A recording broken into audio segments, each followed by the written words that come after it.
Setting up a Minecraft server can be a big pain in the... Many of the easiest solutions out there will end up charging you a monthly fee, and you never even have control over your world files. So if the company goes belly up or otherwise disappears, you lose all of your builds. So I set out to create an easier way. Pinecraft Installer lets you host your very own multiplayer Minecraft server on a cheap little single board computer such as the Raspberry Pi 4. The new version 2.6 just came out and it's killer.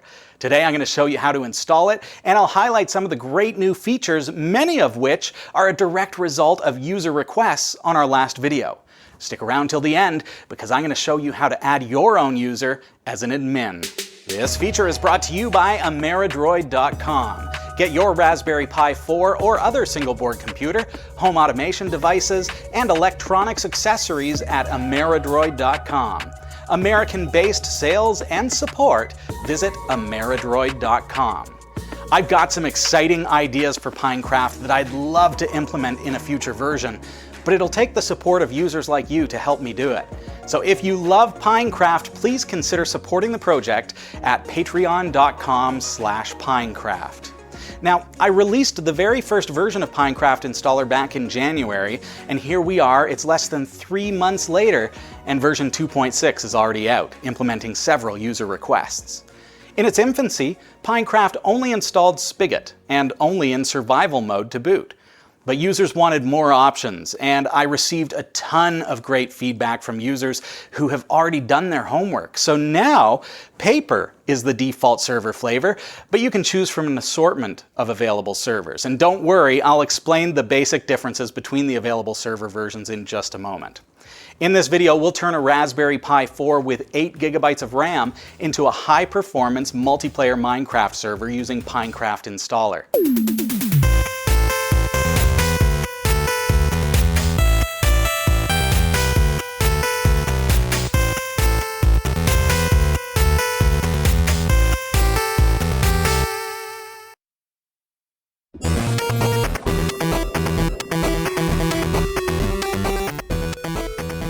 The very first thing that I need to do is grab my Linux base distro, and I'm choosing Ubuntu Server 20.04 since it has a 64-bit version, which will let me take advantage of the 8 GB of RAM on my Raspberry Pi 4.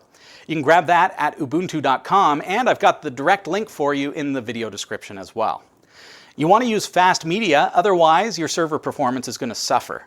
So I've flashed the Ubuntu image to a HyperX gaming micro SD card, which boasts 100 megabytes per second read and 80 megabytes per second write. I've got my Pi 4 booted and grabbed the IP address of the Pi from my router's DHCP pool, so let's connect.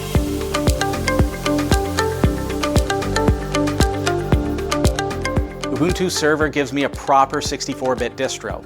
I've got 8 GB of RAM on the Pi 4, and I can see 7 GB are free while it's running. To install Pinecraft, we're going to need Git. So first thing I'm going to do is update our apt repositories. Sudo apt update will get you there. And after a few seconds, it'll be done, so now I can run sudo apt install git.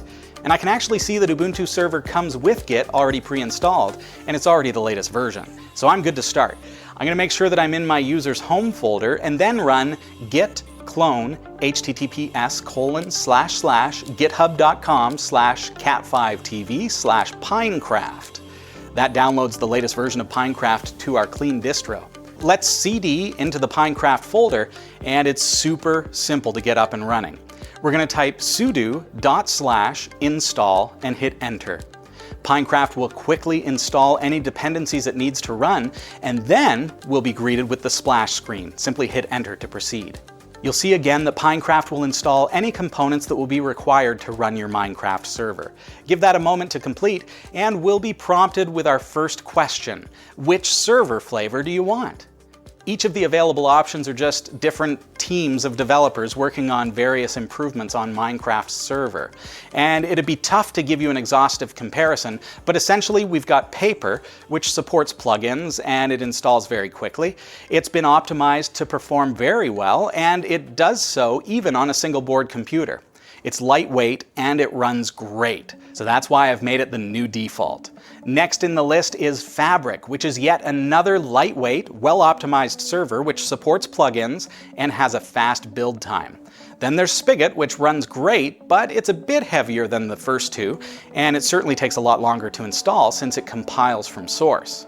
Then there's the experimental implementation of Cuberite. This one's interesting, though quite niche, since it's a full rewrite of the Minecraft server in C++.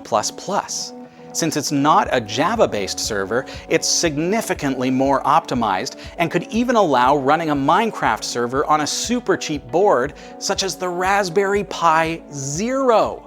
But it does have caveats. In particular, it only works with older Minecraft Java clients. But it's definitely fun to give it a try and see if you can get a Minecraft server running on an ultra-cheap system. Finally, there's one called Vanilla, and this is the legit Minecraft server as provided by Mojang.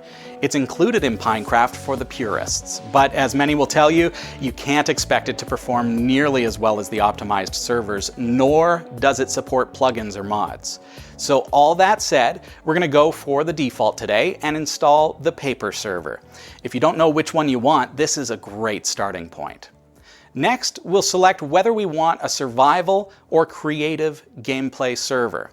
If you want to follow our series and learn how to play Minecraft, make sure you choose survival. If, however, you want to try your hand at master builds without having to mine the resources, give creative a try.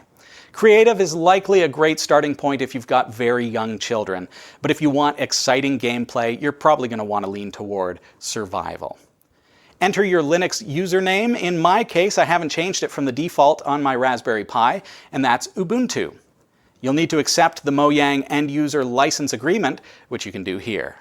Next is our world seed. You can choose one that's provided in the Pinecraft installer, enter a custom one, or just have your seed generated randomly. You can have your Minecraft server load automatically at boot, so just choose yes if that sounds good. And finally, we get an information window that simply tells us a bit more about our selections. You'll see on my Raspberry Pi 4, Pinecraft installer is also going to overclock my CPU to 1.9 gigahertz to maximize gameplay performance. Plus, my Minecraft server will have almost 5.5 gigabytes of RAM allocated to it.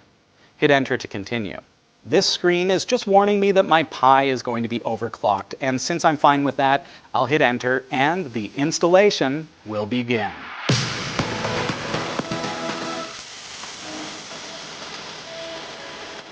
And it's done! My Minecraft server is already installed and running. Hit enter to exit. You can see if your server is running by typing /etc/init.d/pinecraft/status. 1 means that it's up, 0 means it's down. I'll likely improve that in a future release. As of Pinecraft 2.6, the Minecraft server runs under a Linux screen session.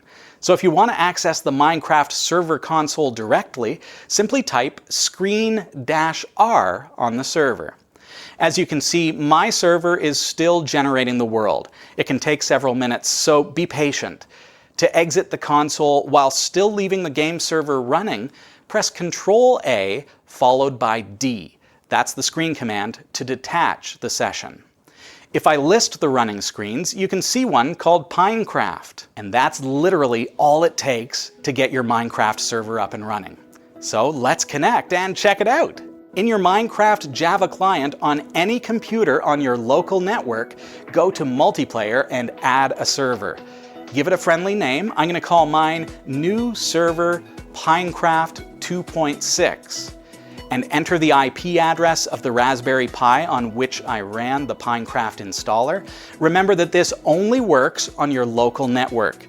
If you want to give your friends access to the server, which you can, you're going to need to open port 25565 in your router and grab the public IP address of your network at currentip.xyz and share that with your friends. Now, every router is slightly different, so I can't really show you how to set that up.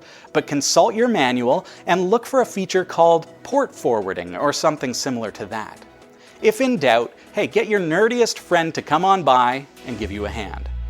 And here we are in my brand new Minecraft world. Interesting, a floating tree. Well, as I run around, you can see that the performance is really excellent. Oh, and if you want to know how I make Minecraft look so sexy, click on the video here. So there you have it, a Pinecraft 2.6 installation of a paper Minecraft server on a Raspberry Pi 4 with 8 GB of RAM running the 64-bit Ubuntu server OS. Took no effort at all, and here we are. So thanks for staying with me till the end. Just for that, I'm going to show you a quick way to add yourself as an admin to your shiny new Minecraft server. We already learned how to connect to the Minecraft console screen, so let's do that. From there, you can enter console commands directly, so it's super easy to just go op bald nerd, that's me, to make myself a server operator.